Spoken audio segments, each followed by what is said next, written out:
façon de narrer cet événement fondamental en insistant d'une manière étrange sur la place de cet âne. C'est parce que tout le monde sait et savait que quand un empereur avait conquis une ville, il rentrait sur un cheval avec un char glorieux, plein de Romains ou plein de soldats autour de lui.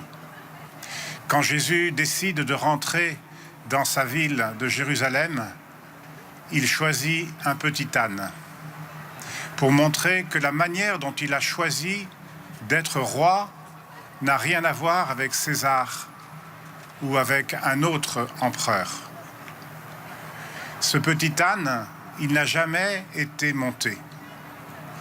Et lorsque nous entendrons dimanche prochain le récit de la résurrection de Jésus, nous entendrons que Jésus entrera dans un tombeau qui n'a jamais été habité.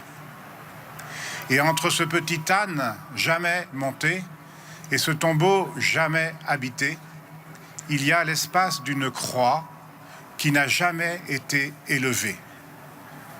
Parce que cette croix n'est pas celle d'un innocent qui paye pour les coupables, c'est celle de Dieu qui vient jusqu'à nous dans notre humanité pour être élevé et être abaissé.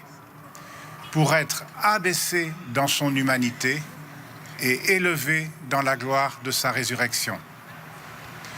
Que le Seigneur nous donne suffisamment d'humilité pour entendre et voir ce que Jésus fait et donc comprendre un tout petit peu ce que nous allons vivre dans cette semaine sainte. Nous allons maintenant entrer dans cette ville sainte. Chaque paroisse, chaque église du monde est aujourd'hui le lieu de la Jérusalem. Avançons maintenant, comme les foules de Jérusalem, heureuses d'acclamer le Messie, en levant nos rameaux.